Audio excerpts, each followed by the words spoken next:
নমস্কাৰ আপোনালোক সকলোকে পুনৰবাৰ আপোন নিউজৰ অন্য এটা ভিডিঅ'লৈ স্বাগতম জনাইছোঁ। আপোনালোকে যদি দুচকীয়া বাহন চলায়, যেনে স্কুটি হৈ গ'ল, যেনে বাইক হৈ গ'ল, দুচকীয়া যদি বাহন চলায়, এতিয়া দুচকীয়া বাহন বেন কৰি দিয়া হ'ব। মানে আপোনাৰ দুচকীয়া বাহনখন চলাবলৈ দিয়া নহ'ব। আপোনালোকে দুচকীয়া বাহন চলাব নোৱাৰিব। এটা নতুনকৈ নিয়ম জাৰি কৰি দিয়া হৈছে। তো সেই নিয়মটোনো কি সেই সম্পৰ্কে আপোনালোকক জনাম। তো ভিডিঅ'টো প্ৰথমৰ পৰা শেষলৈকে চাই থাকিব। মই শ্ৰীপান্ত গগৈ, আপোনালোকে চাই আছে আপোন নিউজ। আহক আৰম্ভ কৰোঁ আজিৰ ভিডিঅ'। আগবাঢ়িছোঁ আজি খবৰটোৰ ফালে। খবৰটো দিয়াৰ আগতে আপোনালোক সকলোকে সৰুকৈ এটা অনুৰোধ, যদি খবৰটো চাই ভাল পায় তেন্তে লাইক এটা কৰিবলৈ কিন্তু নাপাহৰিব। এতিয়া দুচকীয়া বাহনৰ ক্ষেত্ৰত এটা নতুনকৈ নিয়ম জাৰি কৰি দিয়া হৈছে। দুচকীয়া বাহন এতিয়াৰে পৰা আপোনালোকে ইচ্ছা কৰিলে চলাব নোৱাৰিব, ইচ্ছা কৰিলে ক্ৰয় কৰিব নোৱাৰিব।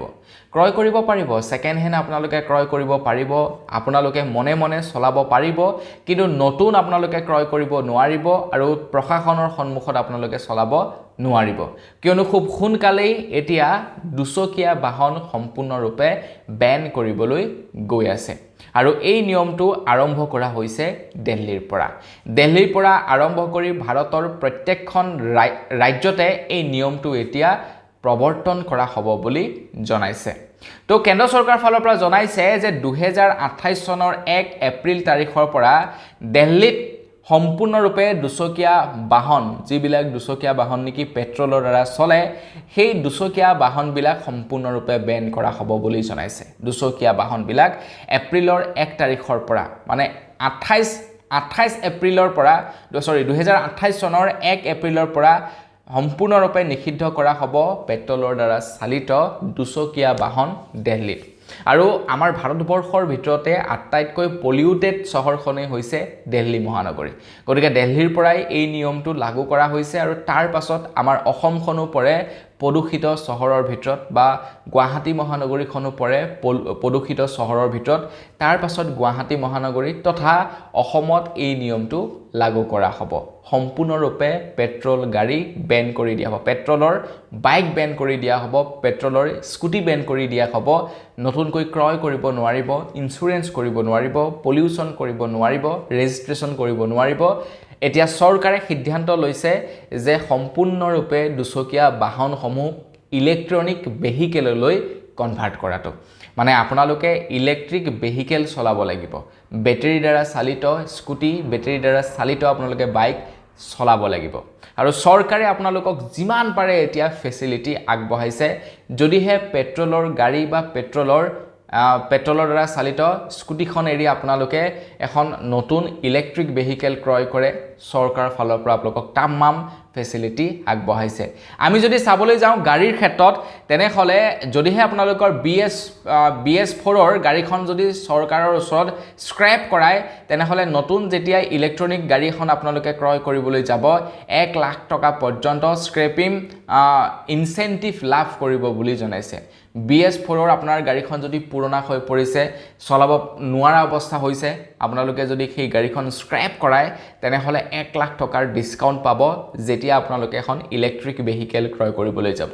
যদি 5 লাখ টকীয়া দামৰ ইলেক্ট্ৰিক ভেহিকেল এখন ক্ৰয় কৰিবলৈ যায়, ডাইৰেক্টলি 1 লাখ টকা এটাৰ আপোনালোকে ডিছকাউণ্ট লাভ কৰিব বুলি জনাইছে, বা ইনচেণ্টিভ লাভ কৰিব বুলি জনাইছে, যাতে মানুহবিলাকে পেট্ৰলৰ গাড়ী এৰি ইলেক্ট্ৰনিকৰ ফালে যাতে ঢাপলি মেলে, তাৰ কাৰণে এই নিয়মটো বনাই দিছে।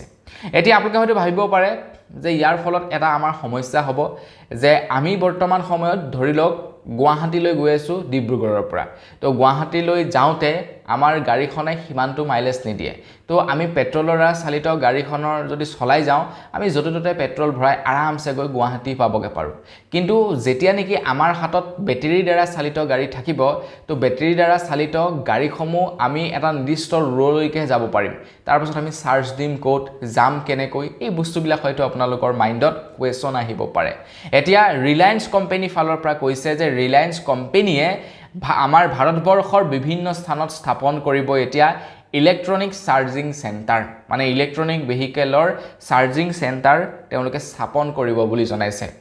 পোনপ্ৰথমে তেওঁলোকে স্থাপন কৰিব যিমানবিলাক জিঅ' তেল ডিপু আছে জিঅ' তেল ডিপুসমূহত আপোনালোকে ইলেক্ট্ৰিক ভেহিকেলবিলাক চাৰ্জ কৰিব পাৰিব আৰু তেওঁলোকৰ ইলেক্ট্ৰিক ভেহিকেল চাৰ্জ কৰা চাৰ্জাৰসমূহ খুবেই মানে হাই পাৱাৰৰ হ'ব যাৰ ফলত অতি শীঘ্ৰেই আপোনালোকৰ বাইকখন বা আপোনালোকৰ গাড়ীখন চাৰ্জ হৈ পৰিব এতিয়া যেনেকৈ নেকি আমি পেট্ৰল ডিপু বিচাৰি ফুৰিব লাগে তেল ভৰাবৰ কাৰণে তেতিয়া আপোনালোকে জিঅ'ৰ তেল ডিপু বিচাৰি ফুৰিব লাগিব আপোনালোকৰ ভেহিকেলখন চাৰ্জ কৰিবৰ কাৰণে আৰু লাহে লাহে প্ৰত্যেকটো তেল কোম্পানীয়ে এই সিস্টেমটো এতিয়া প্ৰযোজ্য কৰিব প্ৰত্যেকটো তেল ডিপুতেই এতিয়াৰে পৰা ইলেক্ট্ৰনিক ভেহিকেল চাৰ্জ দিব পৰা সিস্টেম আহি যাব গতিকে আমাৰ বৰ বিশেষ অসুবিধা নহব আমাৰ সুবিধা হ'ব যদিহে আমি ইলেক্ট্ৰনিক ভেহিকেল এখন ক্ৰয় কৰিম বুলি ভাবো কিন্তু 28 চনৰ পাছততো সম্পূৰ্ণৰূপে বেনেই হ'ব কিন্তু তাৰ পূৰ্বেও যদি আপুনি ক্ৰয় কৰিব বিচাৰে পৰাপক্ষত পেট্ৰলৰ স্কুটি বা বাইক ক্ৰয় নকৰিব যদি স্কুটি ক্ৰয় কৰিম বুলি ভাবিছে তেনেহলে পেট্ৰলৰটো একেবাৰেই ক্ৰয় নকৰিব